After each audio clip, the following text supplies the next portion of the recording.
Halo Bumil, selamat ya atas kehamilannya. Tentunya seorang ibu hamil harus memeriksakan kehamilan yang disebut dengan AMC atau antenatal care. Nah, mungkin Bumil sudah mengetahui ya apa itu antenatal care dari tulisan sebelumnya. Nah, jadi di pemeriksaan kehamilan yang pertama ini akan sedikit berbeda dengan pemeriksaan selanjutnya, karena di pemeriksaan pertama ini akan dilakukan pengkajian dan pemeriksaan secara komprehensif. Yang pertama dimulai dari identitas bunda dan juga identitas suami, seperti nama, usia, alamat, golongan darah, suku, bahasa, dan nomor telepon yang dapat dihubungi. Beliau tidak usah ragu untuk memberikan identitas detail kepada tenaga kesehatan karena dipastikan untuk terjaga kerahasiaannya. Selanjutnya adalah riwayat kehamilan sekarang yang meliputi HPHT. Nah, HPHT ini adalah hari pertama haid terakhir, di mana merupakan hari pertama saat bunda keluar haid pada haid yang terakhir. Nah, disebutkan juga jumlah, kemudian warna, dan konsistensinya. Apakah itu mengarah kepada haid atau hanya sebatas keluar bercak darah saja. Yang kedua adalah gerakan janin. Apakah bunda sudah merasakan gerakan janin sebelumnya atau tidak. Kemudian, apakah bunda memiliki kekhawatiran khusus, dan juga apakah ada obat-obatan yang bunda konsumsi. Selanjutnya adalah riwayat kehamilan dan persalinan yang lalu. Berapa jumlah anak yang sudah bunda miliki, kemudian ini merupakan kehamilan yang keberapa, dan apakah ada riwayat abortus atau pengguguran pada kehamilan yang lalu atau tidak.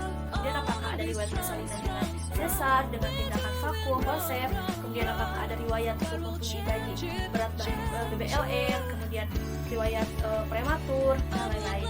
Nah, jika bunda memiliki riwayat persalinan nifas yang lalu yang sedikit bermasalah atau bermasalah, bunda penting untuk mengkonsultasikan kepada bidan. Selanjutnya adalah pengkajian mengenai riwayat kesehatan bunda dan keluarga. Apakah bunda dan keluarga memiliki riwayat penyakit darah tinggi atau hipertensi, kemudian diabetes atau kencing manis, kemudian mempunyai riwayat keturunan kembar, kemudian riwayat kelainan sel darah, riwayat asma, riwayat TB paru, dan lain-lain. Nah, jika bunda memiliki riwayat penyakit, baik sekarang ataupun terdahulu, bunda harus mengkonsultasikannya kepada bidan atau dokter untuk diberikan penanganan lanjut. Kemudian, apakah bunda memiliki riwayat operasi seperti operasi sesar, operasi untuk ginekologi, seperti operasi untuk kanker, tumor, dan lain sebagainya. Kemudian, apakah siklus menstruasi bunda teratur, apakah lamanya normal, berapa lama, kemudian bagaimana warnanya, bagaimana konsistensinya.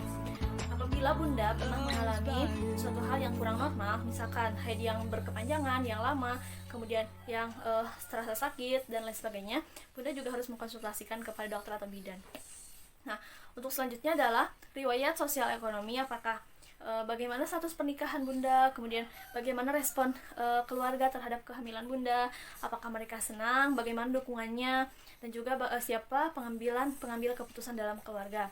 Nah, jika sebelumnya bunda menggunakan kontrasepsi atau KB, dapat diceritakan juga KB apa dan apa alasannya berhenti dari KB tersebut.